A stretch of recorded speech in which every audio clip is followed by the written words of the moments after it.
Isang napakagandang gabi po, mga minamahal kong kasama sa Kwentong Puso. Ako po si Clara, ang inyong tagapaghatid ng mga salaysay na tumatago sa kaibuturan ng damdamin. Sa bawat kabanata ng ating buhay, may mga pagkakataong ang pag-ibig ay hindi lang nagpapagaling, kundi ito rin ang lumilikha ng pinakamalalim na sugat. Samahan niyo akong muli sa isang gabing puno ng pag-asa, pananampalataya at panibagong paglalakbay ng puso. May mga naniniwala na ang pag-ibig ay isang pagpili. Piliin mong magtiwala. Piliin mong magsakripisyo. Ngunit paano kung ang pagpiling yan ang magdadala sa iyo sa gitna ng pinakamalaking kasinungalingan at pinakamalaking kahihiyan? Paano kung ang pag-ibig na iningatan mo ay ang magiging sandata ng mga taong gusto kang durugin? A gold digger! Iyan ang tinatawag sa iyo ng buong Maynila, Nira. Gumamit ka pa ng bata para lang magdemand ng porsyento. Nag-echo ang boses ni Don Severino Alcaraz sa conference room. Parang bomba na sumabog sa mismong dibdib ni Nira Evangelista. Nagdilim ang paningin niya. Ang salitang iyon, gold digger, Nira, ang babaeng nagsakripisyo ng karir bilang arkitekto, ang babaeng nangarap lang maging simple, ang babaeng buong tapang na nagtayo ng karinderya sa Katipunan para lang may maipakain sa dalawang anak niya. Nira, ang babaeng naniwala sa kasinungalingan ng lalaking minahal niya. Hinarap niya ang matandang Alcaraz. Kalmado ang boses, pero pumatay. Pwede ba tayong maging practical, Don Severino? Hindi ako pumasok dito para makipag-away. Ang usapan natin ay tungkol sa structure ng Verdancia Hills and about the kids. Walang usapan, Nira. Kaya lang kitang pinabalik dito ay para itigil mo na ang drama-rama mo. Hanggang dalawang batang. Yan ang mga bata ni Yago. They are part of the Alcaraz name. Hindi sila pwedeng lumaki sa karinderya at sa piling ng isang opportunist. Napahawak si Nira sa handle ng kanyang bag. Masyado siyang kalmado at iyon ang kinatatakutan niya. Ang hiya ay hindi niya isinakripisyo para lang maging mahina. Ang opportunist na sinasabi mo ang nagdala sa iyo ng solusyon sa foundation problem ng Tower 1. Ang karinderya na yun ang bumubuhay sa kanila ng marangal. Don Severino, hindi mo pwedeng bilhin ang pangalan ng ina na ipinaglaban ang kanyang mga anak. Tawa ang sagot ni Don Severino, tawang nakakabingi. Ang allowance at guardianship lang ang kailangan kong bayaran, Nira. Kaya huwag kang magpakamartir. Give them up and I will clear your name. Doon na bumigay ang pader sa puso ni Nira. Ang lahat ng pagsasakripisyo, ang lahat ng pagdurusa, ang lahat ng utang na loob na sinubukan niyang kalimutan. Lahat ay naging walang halaga sa harap ng pera at kapangyarihan ng Alcaraz. Ang pagpapalaya ba sa akin noon ay may presyo? Dahan-dahan siyang lumapit sa mesa. Tumingin siya sa mga mata ni Don Severino. Mata na walang kaluluwa. Guardianship? Are you serious? Tandaan mo ito, Don Severino. Hindi ako nanginginig sa pera mo. Ang kinatatakutan ko lang ay ang araw na malaman ng apo mo kung sino ka talaga. You have no proof. Matigas na sabi ng matanda. Wala nga akong proof. Pero huminto si Nira. Tiningnan niya ang pintuan. Ito na. Ang ama ng mga anak ko. Nakita ko siya kanina, Don Severino, at hindi ko alam kung paano niya sasabihin sa iyo ang totoo. Nag-freeze si Yago sa pintuan. Hindi siya ang lalaking nakasuit na nakilala ni Nira. Ito ang Yago na nanginginig sa takot, mata ay naghahanap ng kasagutan. Tumayo si Nira, inayos ang suot at dahan-dahang lumabas sa likod ng Don Severino. She was the master architect now. Don Severino, I think we are done here. Sa mga kamay na ng abogado ko ang next steps tungkol sa guardianship at sa defamation case. Defamation case! Binalingan ni Severino si Yago. Yago! Saan mo napulot ang babaeng ito? Ito ba ang gusto mong maging ina ng mga apo ko? Isang manunumbat? Hindi sumagot si Yago. Nakatingin lang siya kay Nira. Nira, let's talk, please. Hindi ko in-expect na, the children. Are they really ours? Biglang sumiklab ang apoy sa mata ni Nira. Tiningnan niya si Yago na parang isang basurang gusto lang niyang sipain. Yours really ay Yago, pagkatapos ng lahat. I didn't know. Wala akong ideya. Wala kang ideya dahil pinili mong wala kang ideya. Sigaw ni Nira. You chose your father's business. You chose your inheritance. You chose Maria. Napahinto si Yago. Napalunok. Parang sinampal siya ang pangalan ni Maria. That was 2 years ago, Nira. Nagkamali ako. I admitted it. Nalaman ko lang ang tungkol sa twins kanina lang. Nira smiled. Ngiting mapait. Ngiting pununo ng hiya at sakit. Hindi mo na kailangang mag-alala, Yago. Kahit kailan, hindi ko sila gagamitin para manumbat sa'yo. Ang mga anak mo, Kira at Lila, sila ang dahilan kung bakit ako buhay. Sila ang tanging, hindi ang pangalan ng Alcaraz. And you made your choice 2 years ago. Choose it again now. Hindi siya makagalaw. Kinilabutan siya sa lamig ng boses ni Nira. Hindi na ito ang Nira na mahilig mag-English kapag kinikilig. I'm sorry, Nira. I'm so sorry. Sorry. Iago, your apology is worthless. Hindi ko kailangan ng sorry mo. Ang kailangan ko, tigilan mo at ng tatay mo ang pagsira sa buhay ko. Please, Iago, just leave us alone. Focus on Maria. Focus on your new family. Hinatak ni Don Severino ang anak. Tama na, Iago. Huwag kang maging emosyonal sa harap ng gold digger na yan. Sa kasal mo kay Maria ka mag-focus. Wala nang nagawa si Iago kundi sumama sa kanyang ama habang nakatitig sa likod ni Nira. Maria, sino ka ba talaga, Maria? Paglabas nila may nakita si Iago sa gate, isang malaking, makintab na tarpaulin na nakaprint ang mukha ni Nira. Sa ilalim nito ang headline, Gold Digger, gumamit ng anak para kumalkal ng pera sa Alcaraz. Nagapoy sa galit si Iago. Ito ang hiya na sinabi ni Nira, ang sakit na pinaramdam ng kanyang ama. Ano yan, Tay? Ano ang ginawa mo? Iyan ang preemptive measure, Iago. Hindi tayo pwedeng maging mahina. We must control the narrative. Hindi na sumagot si Iago. Tumakbo siya pabalik sa lugar kung saan nag-uusap sila ni Nira. Pero huli na, wala na siya. Ang karinderya ni Nira. Nakita niya ang maliit na tindahan ni Nira na gawa sa kahoy at yero. Puno ito ng kulay, masarap ang amoy at napakaraming tao. Nakita niya ang isang opisyal ng barangay na nagdidikit ng isang opisyal na abiso sa dingding. Agad siyang lumapit. Opisyal na abiso ng lungsod, pansamantalang pagpapatigil ng operasyon dahil sa paglabag sa zoning ordinance at issue sa sanitasyon. Kinubabawan ng galit ang mukha ni Iago. Tumingin siya sa karitula. Hindi ako magiging mahina. Tanggalin niyo yan, sigaw ni Iago. Wala kayong karapatan. Lumingon ang opisyal ng barangay, mukhang natatakot.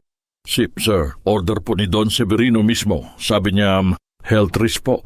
Parang gumuho ang lupa sa ilalim ng paa ni Iago. Nakita niya ang isang maliit na bata, si Kira o si Lila, na sumilip sa bintana ng karinderya, malungkot ang mga mata. Alam ni Don Severino kung saan masakit ang tamaan. Hindi si Nira ang tinamaan niya, ang karinderya, ang tanging pader na nagproprotekta kay Nira at sa mga bata. Ang tanikala ng tungkulin ni Nira. Ang gusto lang ng tatay ko gawing miserable si Nira. Nang gabing yun, nag-iisang nanood si Nira sa labas ng karinderya. Nakakandado na ang pinto. Walang usok sa lutuan. Ang mga tao sa barangay ay nagbulungan, tumitingin sa kanya. Ang tingin ng mga ito ay puno ng awa at panghuhusga. Ito ba ang kapalit ng pagmamahal ko sa iyo, Iago? Hinigpitan ni Nira ang hawak sa kamay ng dalawang anak. Hinayaan niyang bumigat ang tanikala ng tungkulin sa kanyang balikat. Kailangan niyang maging matatag. Bumulong si Kira. Mami, wala na po bang lugaw bukas? Napaluha si Nira. Meron anak, meron tayong lugaw bukas. Maghahanap si Mami ng paraan. Hindi ako susuko, Don Severino. Ipaglalaban ko ang karinderya na ito. Ang mga bata, ang buong pagkatao ko. Pipidirty. Niyakap ni Nira ang kanyang mga anak, pinipigilan ang luha na umagos. Ang pagtulog ni Kira at Lila ang tanging pahinga niya. Pero ang isip niya, gising na gising. Karinderya ni Nira. Hindi lang yun isang negosyo. Ito ang patunay na kaya niyang buhayin ang sarili at mga anak niya nang walang tulong mula sa mahinang lalaki at sa demonyong matandang iyon. Nang umaga, nandoon na si Attorney Garcia, ang pro bono lawyer na kinuha niya sa tulong ng isang barangay captain na nagmamahal sa kanyang lutuin. Attorney Garcia, legal ba talagang i-shutdown ang karinderya ko dahil sa zoning ordinance? Ilang taon na akong nandyan.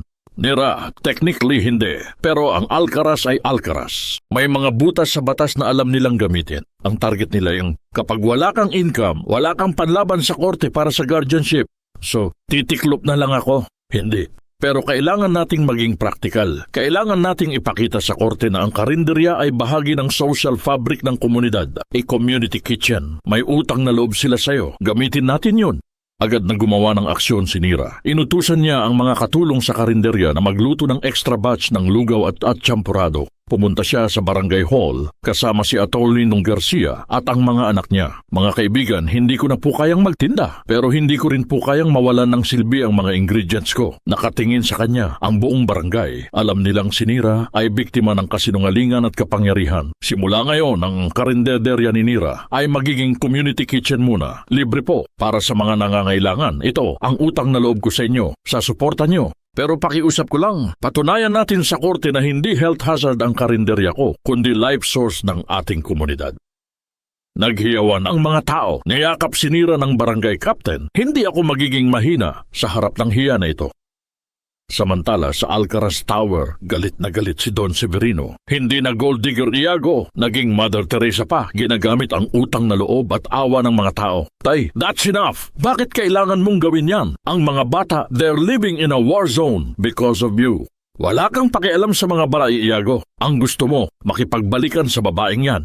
Nag-file na ng defamation case si Nira. Magkakaroon tayo ng malaking problema sa board dahil sa zoning issue mo. Ako ang Alcaraz. Walang makakatalo sa akin. Focus on your wedding with Maria. Iago, ibigay mo ang atensyon mo sa legacy ng kumpanya. Naiwan si Iago sa gitna ng kanyang opisina. He felt like a puppet. Ang tanikala ng tungkulin ay nakakabit sa kanya, hindi kay Nira. Nag-open siya ng laptop. Hinanap niya ang mga litrato ni Kira at Lila na naglalaro sa isang makeshift playground sa tabi ng karinderderya. They are so beautiful. Nag-dial siya ng numero ng isang matandang kaibigan na lawyer. Pre, may favor ako. Kailangan ko ng isang excellent na family lawyer. Low profile. Pro bono. Ayokong malaman ng tatay ko. Kinabukasan, nakaupo si Nira sa loob ng karinderya, pinapanood ang mga anak na naglalaro. Tahimik ang lugar, walang ingay ng kutsara at tinidor. Biglang may tumawag sa kanya, si Attorney Garcia. Nira, I need to tell you something. May nag-hire na isang pro bono lawyer para sa'yo. Isang top-tier family lawyer. Attorney Ricardo Lopez. He is the best. Sino? Sino ang nag-hire sa kanya? Hindi ko alam. Confidential. Pero ang alam ko, may utang na loob daw siya sa client X na ito. At ang demand niya, tigilan na ng Alcaraz ang pagpapahirap sa'yo. Kumalabog ang puso ni Nira. Iago, impossible. Kasabay nito biglang nagbukas ang TV sa karinderya. Live coverage. Nandun si Iago, nakasuot ng formal attire kasama si Maria sa isang press conference. Iago, ang proyektong Verdancia Hills ang priority namin. Ito ang aming pangako sa bansa at sa pagitan namin ni Maria, we are making sure our vision is aligned. Tininitigan ni Nira ang TV. Ang Iago na ito ay hindi ang Iago na minahal ko. Hinigpitan niya ang hawak sa tasa. Hindi ako natatalo, Iago Itay. Ang hiya ay hindi financial na problema. Ito ay problema ng puso. Nang sandaling iyon, may kumatok. Isang courier na may dalang sulat. Binuksan niya. Ito ay ang formal na summons para sa unang hearing tungkol sa guardianship ng mga bata. Ang laman, hearing schedule.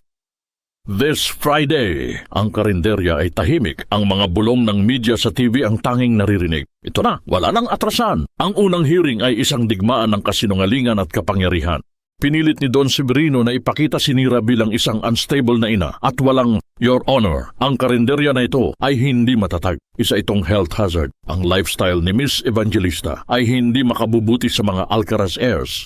Objection, Your Honor. Tumayo si Attorney Lopez, ang pro bono lawyer ni Nira. Ang karinderya ay community service ngayon. Ito ang source of comfort and nourishment ng buong barangay. Nang tawagin si Iago sa stand, nagbago ang ihip ng hangin. Inaasahan ni Nira na sisiraan siya nito. Tiningnan ni Iago si Nira. Ang tingin niya ay puno ng pagsisisi at takot. Mr. Alcaraz, sa tingin mo ba ay karapat-dapat si Miss Evangelista na maging kustodyan ng inyong mga anak? Tanong ng abogado ni Don Severino. Huminto si Iago. Napakalaking pagkakataon ito para sa kanya. Ang maging tapat sa commitment niya sa kanyang ama o ang protektahan ang mother ng mga anak niya. Your Honor, sa professional na pananaw, naniniwala akong may capacity si Mrs. Evangelista na maging ina. She's a brilliant architect. Ngunit sa kasalukuyan, ang kanyang financial stability ay may question mark dahil sa zoning issue. Tumindig si Nira, parang sinaksak siya. Wala siyang sinabi na defamatory. Wala siyang sinabi na totoo. Attorney Lopez, I want to testify. Masyadong emosyonal si Nira, pero hindi siya pinigilan ni Attorney Lopez.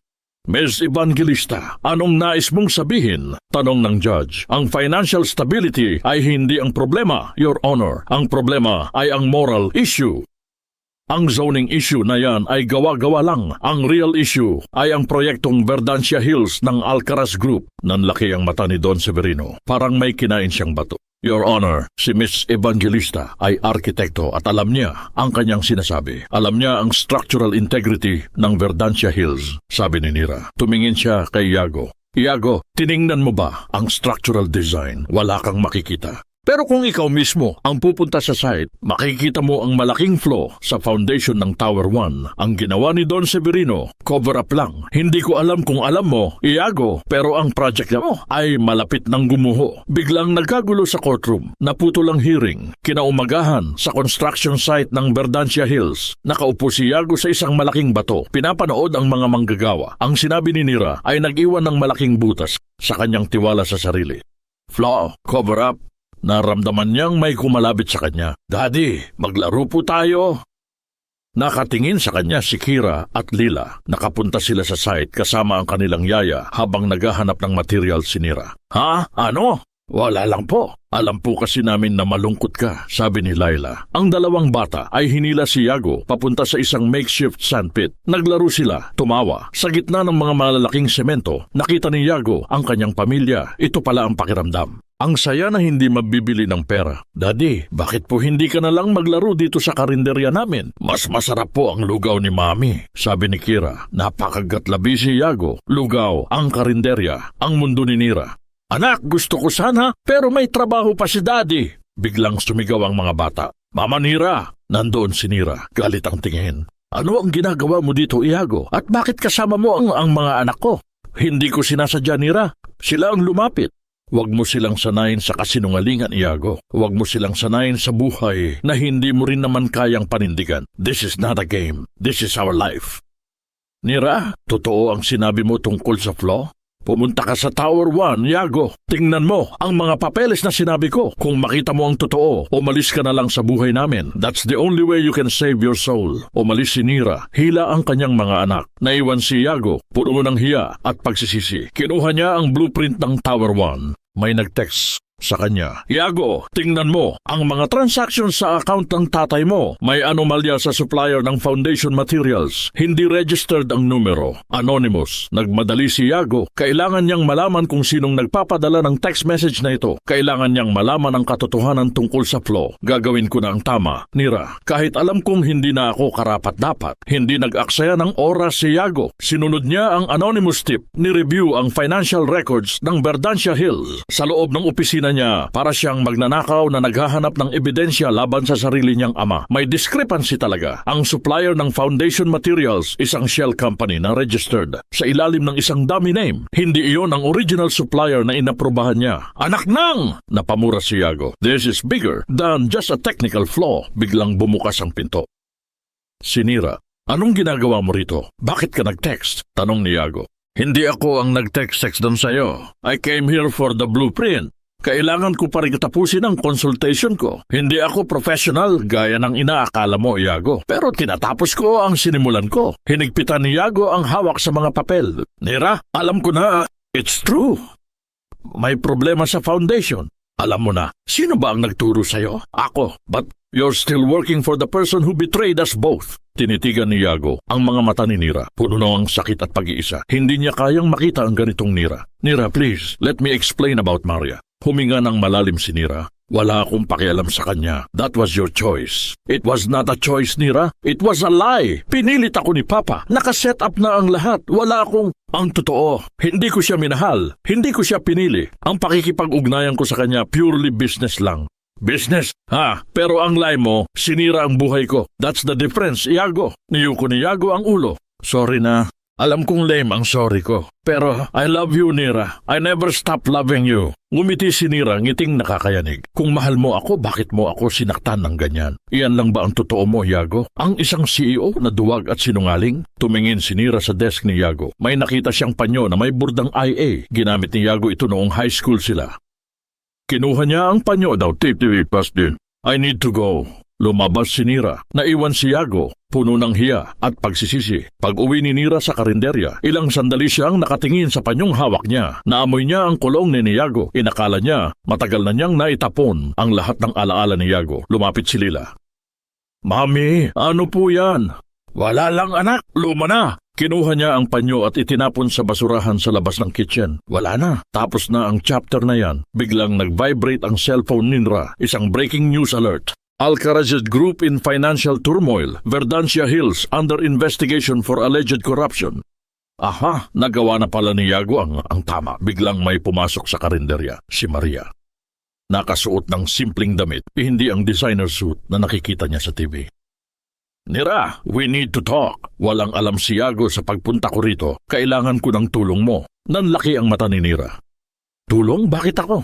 Don Severino, he's not only destroying Iago, he's destroying me. Ang skandal sa Verdancia Hills, gagamitin niya para tuluyang mapunta ang lahat sa kanya. Pilit niya akong pinapakasal kay Iago para may garantor siya sa board. Ano ang kailangan mo sa akin? Alam kong ikaw lang ang makakalaban sa professional level. Nira, tulungan mo akong ilabas ang evidence ng tax evasion ni Don Severino. I have the file, but I need an architect to validate the structural numbers. Isang bagong laban, isang bagong alyansa. Sino ba ang kaaway? Hindi si Maria, si Don Severino. Sige, Maria. Pero deal muna tayo. Kung mananalo tayo, wala kang demand kay Iago at iiwanan mo kami ng tahimik. Deal. Nang hihina, sinira, kinuha niya ang file na ibinigay ni Maria. Ang laban na ito ay hindi na para sa pag-ibig. Ito ay para sa katotohanan. Habang nagtutulungan si Nira at Maria sa likod ng karinderya, nagdurusa si Iago sa office niya. Tinawag siya ni Don Severino. Ang boses, parang bakal na tumatama sa bakal. Iago, narinig mo ba tayong mga chismis? The board is furious. You're so-called. Hindi chismis yun, Tay. Evidence yun. Tiningnan ko na. There's a problem with the foundation. I'm ordering you to fire Nira now. Walang lugar ang chaos sa Alcaraz. Kapag hindi mo ginawa, wala kang share, wala kang mana. Tahimik na umupo si Iago. Napailing. Hindi ko siya sisipain, Tay. Wala kang karapatan. She's still a paid consultant at ang genius niya ang magliligtas sa atin sa skandal na ito. Kung ganyan ang gusto mo, sabi ni Don Severino, then you're making a choice, Iago. You choose her over your family. Tingnan mo ang mga bagay na pilit kang pinapaalis, Iago. Tinitigan niya ang kanyang opisinang puno ng trophy at sertipiko. Kinabukasan, lumabas si Nira at Maria. Nag-file sila ng formal na reklamo sa Securities and Exchange Commission, SEC, laban sa Alcaraz Group gamit ang structural analysis ni Nira at financial data ni Maria. Hindi ito press conference na maingay. Tahimik at professional ang ginawa nila. Ang quiet power ni Nira. Nagpanik ang board of directors. Nagpatawag ng emergency meeting. Nasa meeting si Iago, nag-iisa. Mr. Alcaraz, ang report ni Miss Evangelista ay napakatibay. Ang leak na ito ay catastrophic. Ano ang action plan mo? Tanong ng board member. Tumayo si Iago. Ang action plan ko ay ito. Tanggalin ang tatay ko bilang chairman at CEO. Ang kanyang mga desisyon ang nagdala sa atin sa edge of bankruptcy. Nagkaroon ng debate. Pero ang structural flaw ay hindi matatawaran. Sa karinderya ni Nira, nakatanggap si Nira ng tawag, emergency meeting sa opisina. Pagdating niya, nakita niya si Iago na nag-iisang nakaupo. Parang naligaw na bata sa malaking office. Iago, board meeting na ba? Tapos na, Nira. I did it. I fought my father. Bakit? Hindi ko alam. Baka para hindi ka maging tama na ako ay duwag. Tahimik sila. Nira, sabi ni Iago, alam kong galit ka pa rin. I accept that. Pero ang utang na loob ko sa iyo ay hindi ko kayang bayaran. Inilabas ni Iago ang isang lumang larawan. Larawan nilang dalawa noong college. Masaya, walang burden. Gusto mo bang malaman ang totoo kung bakit ako umalis? Pinakita sa akin ito ni Papa kaninang umaga. Sabi niya, baka ito ang huling araw na makikita ko ang mga alaala mo. Biglang sumikip ang dibdib ni Nira. Ito ang manipulation ni Don Severino. Nira, please, kung hindi mo man ako mapatawad, huwag mo akong tulungang maging masama. I'm begging you. Don't leave me with this ghost of what we could have been. Hindi sumagot si Nira, tumayo siya at dahan-dahang lumabas. Sa labas ng pinto, nakita niya ang katulong ni Don Severino, si Manang Sol. Nag-aalala ang muka. Ma'am Nira, sana po ay patawarin niyo ako. May itatanong lang po ako. Ano po yun, Manang Sol? Ang medical record niyo po. Noong nasa ospital kayo, ang alam ko po, hindi po yon totoo. May papel na iniwan si Don Severino. Baka importante po. Biglang bumalik si Nira. Pumasok siya sa opisina ni Iago. Walang sabi-sabi. Iago, kailangan kong tingnan ang safe ng tatay mo. Ngayon na. Nanlaki ang mata ni Iago. Ha? Bakit? May secret na hindi natin alam. Trust me, Iago. This is the final nail in the coffin. Walang nagawa si Iago. Kinuha niya ang duplicate key mula sa drawer niya. Pumunta sila sa opisina ng Don. Binuksan ni Iago ang safe. Puno ng pera, ginto at mga lumang papeles. Hinanap ni Nira isang dilaw na envelope. Nakasulat, Nira's medical file. Do not open. Nanginginig ang kamay ni Iago nang kinuha niya ang envelope. Tumingin siya kay Nira. Ang huling kasinungalingan, ang huling betrayal. Binuksan niya ang envelope. Nanginginig ang kamay ni Iago habang binubuksan ang dilaw na. Parang may power ang papel na yon para wasakin ang lahat ng natitirang dignity niya. Hindi siya ang nagbasa. Si Nira, ang laman, isang medical report na may header ng isang private clinic sa US. Ang finding ay nakasulat na, the mother's pregnancy is highly unstable. Termination is highly recommended due to high risk of complications for both the mother and the fetus. Naghihinala si Nira. Ito ang report na ibinigay mo sa akin bago ako umalis. I remember this, pero hindi ako nagpa-check up sa clinic na yan. Naramdaman ni Yago ang lamig sa likod niya. Kinuha niya ang report at tiningnan ang signature ng doktor. Hindi niya kilala. Sa ilalim ng fake report may nakita si Yago na isang kopya ng check. Nakasulat sa memo, for Dr. Henares, medical favor. At sa ilalim ng check, ang signature ni Don Severino Alcaraz, api for a fake medical report. Gumuho ang mundo ni Yago. Hindi lang siya duwag, siya ay naging kasangkapan sa pinakamalaking kasinungalingan na sumira sa buhay ng taong pinakamamahal niya. Ang akala ko, Yago, nagsisinungaling ka lang sa akin. Hindi ko akalain na sinungaling rin ang pregnancy report ko. Ginawa ni Don Severino ang lahat para sirain kami. Mahinang sabi ni Nira, I'm so stupid! Paniwala ako ng paniwala sa kanya. Ginawa ko ang lahat ng sinabi niya just to prove my worth.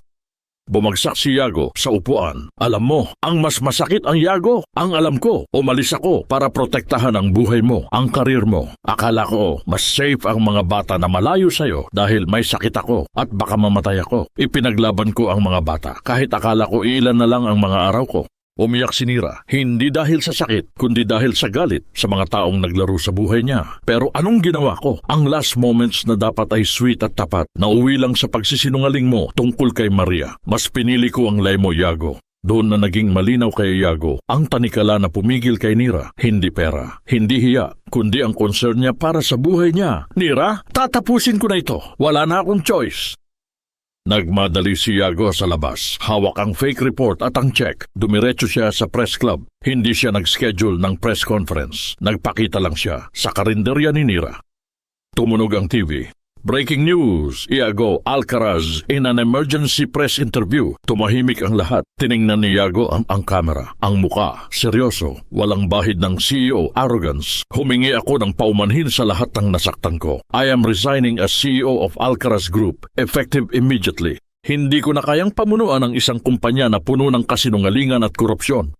Nagkagulo ang media. Ang totoo, ang tatay ko, si Don Severino, ang ugat ng lahat. Siya ang nag-cover up sa structural flaw ng Verdancia Hills at siya rin ang nag-set up sa akin at kay Nira Evangelista. Itinaas ni Yago ang fake medical report at ang check. Ito ang katibayan. Pinaniwala ni Papa si Nira na may sakit siya at hindi ligtas ang pagbubuntis niya para lang umalis siya sa buhay ko. Nagsinungaling din ako kay Nira na may fiancé ako para lang saktan siya at maniwala sa report. I am guilty of lying, but my father is guilty of manipulation and fraud.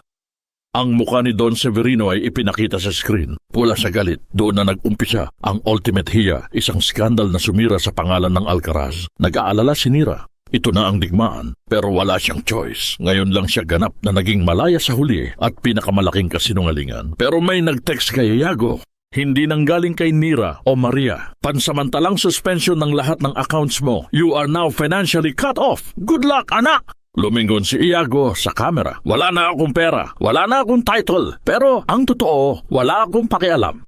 Nang matapos ang emergency press interview, umalis si Yago. Iniwan niya ang title, ang suite niya, at ang kanyang nakaraang buhay sa gusali ng Alcaraz. Naglakad siya, walang kotse, walang driver. Siya lang, isang lalaki na may suot na mamahaling suit at may dalang dilaw na. Ang karinderderya ni Nira, ito ang safe haven niya. Pagdating niya, hindi niya naabutan si Nira. Ang mga anak lang niya ang nandoon, natutulog. Biglang pumasok si Nira. Tiningnan niya si Yago. Walang galit, walang awa, walang anumang emosyon. Hindi mo na kailangang magpaliwanag, Yago. Napanood ko na ang lahat. Nira, I'm so sorry. Wala akong ideya. I was blind. Pinaniwala ako ni Papa na he was protecting me. Protecting you? Hindi ka baby, Yago. You're a grown man. Pinili mo ang kadalian at kasinungalingan kaysa sa katotohanan at pag-ibig. Umupo si Nira sa tabi ng isang mesa. Kinuha niya ang dilaw na envelope at hinawakan. Alam mo ba kung ano ang ginawa sa akin ng report na ito? Ginamit ko ang natitirang lakas ko para ipaglaban ang mga bata nang walang tulong sa'yo dahil akala ko may sakit ako at kailangan kong gawin ang lahat para mabuhay sila. Iyon ang drive ko, Yago. And that drive was based on a lie. Hayaan mo akong bayaran ng lahat. I will fight for you. Ibabalik ko ang karinderya mo. Ibibigay ko ang lahat ng share ko para maging architect ka ulit. Umiling si Nira. Wala na ang share mo. I saw the text message. Ibig sabihin, wala ka na ring pera. Nagulat si Yago. Paano mo nalaman? Hindi ko kailangan ng $1 million lawyer para malaman ang tactics ni Don Severino. Ikaw, Yago, hindi mo man lang siya pinaghandaan. You always think like a rich man. Doon na naging malinaw kay Yago ang pagkakamali niya. Laging may safety net si Yago. Pero ngayon, wala na. Anong gusto mong gawin ko, Nira? I'll do anything. Gusto kong gawin mo ang isang bagay na hindi mo pa nagagawa, maging responsible. Tumayo si Nira. You can't just apologize your way back into our lives. Hindi ka na CEO, Iago, but you are a father. Simulan mo sa pagiging ama na hindi namin kailangan bayaran para lang mapatunayan mo ang sarili mo. Kinuha ni Nira ang panyo na itinapon niya sa basurahan, linabhan niya iyon at inilagay sa mesa. Keep this. Iyan ang alaala ng duwag na Iago. Ngayon, patunayan mo sa amin na may natitira pa ring katotohanan sa'yo. Walang nagawa si Iago kundi kunin ang panyo. Wala akong pera. Pwede ba akong magrenta ng kwarto dito sa barangay? I will start over, Nira. Hindi ko alam. Wala kang mapapala sa akin. Hindi ako umaasa sa'yo. Umaasa ako sa sarili ko. I need to prove my worth to my children. Huminga ng malalim si Nira. May bakanting bodega sa tabi ng karinderya. You can rent it. Pero walang special treatment at huwag mong ipapakita sa mga bata ang luxury na hindi mo na kayang ibigay. Salamat, Nira. Don't thank me. Magsimula ka na magtrabaho, Iago. Show us what the real Iago is. Umalis si Nira. Nag-iwan si Iago ng 5,000 piso sa mesa. That's all the cash he has. Kinabukasan, maaga pa lang, may kumatok. Si Iago, nakasuot ng simpleng t-shirt at pantalon. Hawak niya ang toolkit niya. Nira, I'll start here. I'm gonna fix your karinderya. Ito ang simula ng The Redemption Road. Ang pagbabago ni Santiago Iago Alcaraz ay nakakagulat para sa buong barangay. Ang dating CEO na laging nakasuot ng designer suit ay ngayon nakikita na nagkukumpuni ng sira-sirang shed sa tabi ng karinderya ni Nira. Nagtrabaho siya. Hindi siya nagreklamo. Walang kinukuha niya. Ang kanyang pagkain sa karinderya, nagbabayad sa cash at laging sumasagot ng, "Salamat po, Ma'am Nira," kay Nira. Para kay Nira, ang bawat araw ay isang pagsubok sa kanyang puso. Pinipilit niyang maging professional, pero ang bawat patak ng pawis ni Iago ay tila bakas ng pagsisisi na humahaplos sa kanyang emosyon. Isang hapon, habang ang nag-aayos si Iago ng bubong ng bodega, narinig niya ang iyak ni Kira. "Mami, ang sakit ng tiyan ko!" Agad na tumakbo si Nira. Pula ang muka ni Kira at ang hininga ay mainit, nilalagnat. "Lilas, tawagin mo ang kapitbahay. Kailangan nating dalhin si Kira sa ospital." Lumabas si Iago, hawak-hawak pa niya ang martilyo. "Nira, ako na. I'll drive you." "Wala kang kotse, Iago. At ayoko sa'yo. Wala akong kotse, pero may motor ako. I bought it last night with my first earnings." "Nira, please." Mas mabilis ito. Wala nang choice si Nira. Ipinatong niya si Kira sa likod ng motor at sumakay siya. Nag-helmet si Iago at umalis sila. Ang dating CEO ay ngayon driver ng kanyang dating kasintahan at anak. Sa ospital, nag-aalala si Iago. Hindi siya umalis sa side ni Kira. Kinausap niya ang doktor. Siya ang sumagot sa lahat ng tanong, hindi si Nira. Nira watched him. Ito ang Iago na hindi niya inakala na makikita niya. Ang Iago na responsible, practical at nandyan para sa pamilya. Hindi dahil sa pera, kundi dahil sa pagmamahal. Gabi na, tulog na si Kira. Nakita ni Nira si Iago natutulog sa plastic chair. Ang ulo ay nakasandal sa pader at ang kamay ay nakahawak sa kamay ni Kira. Dahan-dahang lumapit si Nira. Kinuha niya ang kurtina at itinapis kay Iago. "Ang pagbabago mo, totoo." Biglang nagising si Iago. "Nira, I'm sorry. Hindi ko sinasadyang makatulog." "Okay lang. Salamat, Iago. Ikaw ang nagdala sa kanya rito ng mabilis." "Wala yon. Responsibilidad ko siya. And you, Nira." Naupo si Nira. "Iago, pinatawad ko na si Don Severino. Pinatawad ko ang kasinungalingan niya tungkol sa medical report." Nagulat si Iago. "Talaga?" "Oo, dahil alam kong he was a victim of his own power and fear. Pero ikaw ang pinakamahirap patawarin, Iago." "Bakit?" "Dahil wala kang medical report na magliligtas sa'yo. Wala kang excuse para saktan ako at piliin si Maria kahit kasinungalingan lang yon. You chose the lie to protect your comfort at iyon ang nagdurog sa puso ko." Tumulo ang luha ni Nira, luha ng healing at bitterness. "Kahit ano pang gawin mo ngayon, Iago, I need time to believe you. Kailangan kong malaman kung ang redemption mo ay pangmatagalan o pangdrama lang." Nang gabing yun, may tawag na dumating sa cellphone ni Iago galing sa board member na bumoto laban kay Don Severino. "Iago, we need you back. Ang project ay guguho na. I offer namin sa'yo ang CEO position ulit. You will have full control without your father." Tiningnan ni Iago si Nira na tahimik na nakaupo. "Salamat po, pero pass muna ako. I have a more important project right now. Ang pamilya ko." Kinaumagahan gumaling na si Kira. Pauwi na sila. Sa lobby ng ospital, nakita ni Nira ang headline sa isang tabloid. Don Severino Alcaraz, ipinahayag na incapacitated. Alcaraz Group nasa quasi-receivership. Ang digmaan ay hindi pa tapos, pero ngayon si Iago ay nasa right side na ng digmaan. Ang pag-alis ni Kira sa ospital ay nagdala ng bagong liwanag sa karinderya. Nagtulungan sina Nira at Iago sa pag-aalaga. Parang isang pero normal lang sa panlabas. Sa loob, nananatili ang pader ni Nira. Isang umaga, may dumating na courier. Binuksan ni Nira ang envelope. Galing sa isang multinational architecture firm sa Makati. Nira Evangelista, offer of chief architect position. Napabuntong hininga si Nira. Ito ang pangarap niya noon. Ang makita ang pangalan niya sa isang malaking firm. Ang pagpapalaya sa kanya mula sa karinderya. Nakita ni Iago ang offer. Ngumiti siya, walang bahid ng pagseselos. That's great news, Nira. Alam kong matagal mo na yung dream. Pangarap ko ring makita kang chief architect. Pangarap ko noon, Iago. Bakit noon? Bakit hindi ngayon?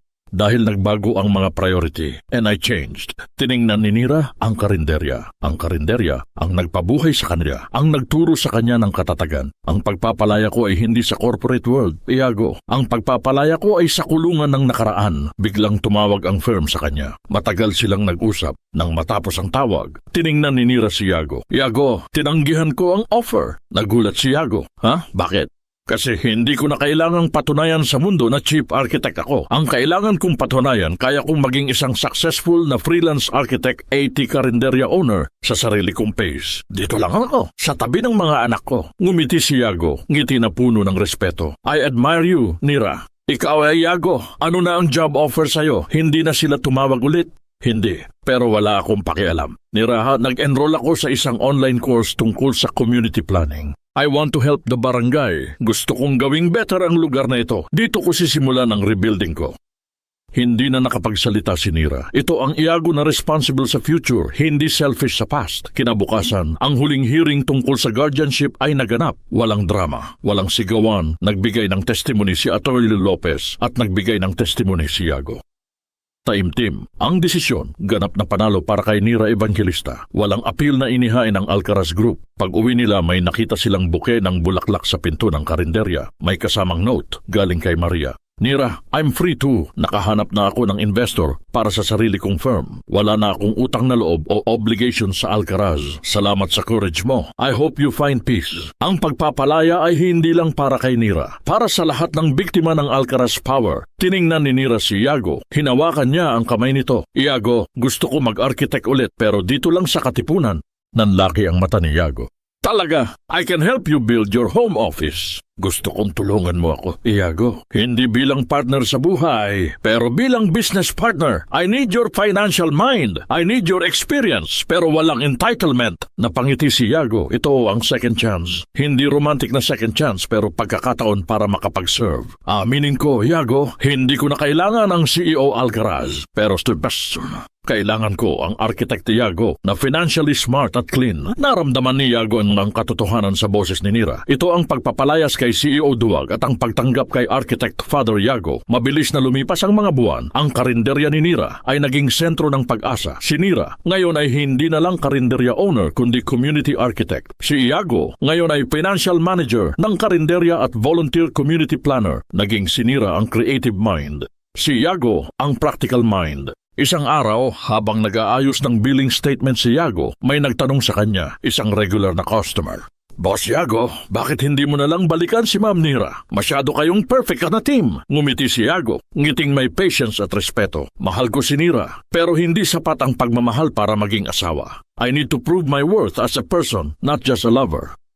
Sila ay co-parent at business partner. Pero ang kanilang pagmamahalan ay parang sinaunang bahay na unti-unting inayos. Maraming structural damage na kailangang ayusin. Isang hapon nakita ni Nira ang mga bata na nakaupo sa tuhod ni Iago. Nagtuturo si Iago ng math sa kanila gamit ang menu ng karinderya. Ilang order ng sinigang ang kailangan natin, mga anak, para makabili tayo ng bagong blender. Tumawa ang mga bata. Nang tumayo si Kira, may sinabi siya kay Iago, Tatay, may drawing ako ng bahay natin. Tatay, 4 letters. Isang salita na tumagos sa puso ni Iago. Ang title na mas mahalaga kaysa sa CEO. Napatingin si Iago kay Nira, puno ng kagalakan at luha ang kanyang mga mata. Ngumiti si Nira. Ito, ang patawad na hindi na kailangan pang sabihin. Pangarap yan ni Kira Iago. She needs a real home. Biglang may pumasok sa karinderya. Isang courier na may certified letter galing sa Supreme Court. Ang laman, Don Severino Alcaraz, guilty of multiple counts of fraud and corruption, assets frozen. Hindi na nag-apila ang Alcaraz Group. Ang legacy ng Don ay tuluyang winasak. Ang justice ay natupad, hindi dahil sa galit ni Nira, kundi dahil sa katotohanan ni Iago. Sa gabi, habang kumakain sila sa loob ng karinderya, nag-usap sina Nira at Iago. Iago, ang lawyer mo. Sinong client ex mo? Ngumiti si Iago. Ang huling lie ay kailangang ibunyag. Nira, ako ang nag-hire kay Atty. Lopez. Hindi ko na kaya mo pang mag-lie. I used my remaining personal funds to pay him. I wanted to help you, even if you didn't want me. Napaluha si Nira. Ang bakas ng pagsisisi ay hindi lang sa pawis. Ito ay nasa sacrifices na hindi niya alam. Salamat, Iago. Hindi ko na kailangan ng $1 million lawyer. Kailangan ko lang ng isang good man. Tiningnan ni Nira si Iago. Walang suit, walang title, pero puno ng dignity at respeto sa sarili. Iago, nag-file ako ng architectural design sa barangay para sa home office ko sa tabi ng karinderya. At I put your name as co-designer. Gusto ko, ikaw ang gumawa ng design ng bahay natin. Hinigpitan ni Iago ang hawak sa kamay ni Nira. Hindi sila lovers, pero sila ay soulmates. Nira, papakasalan ba kita ulit? In this barangay, with our children. Walang media, walang suit, walang pressure. Napangiti si Nira, ngiting pununo ng pag-asa. Ang proposal mo, Iago, very practical, but yes, gusto ko, Iago, dito lang tayo. Ang kanilang kasal ay ginanap sa tabi ng karinderya ni Nira. Walang mga board of directors, walang mamahaling o designer gown. Si Nira nakasuot ng simpleng puting dress. Si Iago, simpleng barong Tagalog. Ang mga bisita ay ang buong barangay. Ang mga bata, sina Kira at Lila, ang kanilang flower girls. Pagkatapos ng seremonya, nagbigay ng speech si Iago. Salamat po sa inyong lahat. I stand here today not as Santiago Alcaraz, the CEO. I stand here as Santiago, the father and the husband. Ang karinderya na ito ang nagturo sa akin ng katotohanan. I was a fool, I was a liar. Pero ang pag-ibig ni Nira at ang mga ngiti ng mga anak ko ang nagbigay sa akin ng second chance. Tiningnan niya si Nira. Nira, pinili kita noon pero pinili ko ang comfort at lie. Ngayon, pinipili ko ang katotohanan at simplicity na kasama mo. Salamat sa huling pagparan sa huling patawad. Ngumiti si Nira. Ang huling patawad ay hindi na isang salita. Ito ay isang desisyon na mabuhay ng may katotohanan. Salamat, Iago. Pinatawad kita hindi dahil sa past mo. Pinatawad kita dahil sa future na pinili mo. I love you, my tatay. Ang tatlong tanong ng Epilogue 1, na-solve ba ang emotional core? Hindi na nag-architect si Nira para sa corporate world. Nag-architect siya para sa community at pamilya. Si Iago hindi na CEO, kundi community planner. Ang kanilang tanikala ng tungkulin ay nagbago. Tungkulin sa pamilya at komunidad, hindi sa pera at kapangyarihan. May pag-asa ba? Ilang buwan ang lumipas. Ang karinderya ni Nira ay naging architectural office ni Nira at Iago. Nagtutulungan silang gumawa ng abundant and beautiful na design para sa barangay. Isang hapon, habang naglalaro sina Kira at Lila, may kumatok. Isang courier na may dalang sulat galing kay Don Severino. Binuksan ng Iago. Hindi ito galit o pagbabanta. Isang maikling sulat lang. Ang karinderya ay registered na sa inyong pangalan. Gamitin nyo ito ng tama. May you find the peace I never did. Ang pag-amin ng isang sirang tao. 3. Ano ang lesson para sa audience? Niyakap ni Nira si Iago. Tiningnan niya ang mga anak niya. Ang mga anak niya na lumaki sa pag-ibig at katotohanan, hindi sa kasinungalingan at kasikatan. Iago, hindi na ako natatakot. Wala na akong hihintaying apology mula sa kahit sino. Ako rin, Nira. Hindi ko na kailangang maging Alcaraz para maging worth it. I'm worth it because of you and the kids. Sila ay umupo sa isang simpleng lamesa sa karinderya, kasama ang kanilang mga anak. Ang tunog ng kutsara at tinidor, ang tunog ng tawa. Hindi man sila naging royal family ng Manila, sila naman ang naging royal family ng karinderya. At sa karinderya, ang pag-ibig ay laging totoo. Sa karinderya, ang pag-ibig ay laging totoo. At dito nagtatapos ang kwento ni Nira, Iago, Kira at Lila. Maraming salamat po sa inyo, mga minamahal naming tagapakinig, sa walang sawang pagsama sa amin sa bawat pagsubok at tagumpay ng ating mga bida.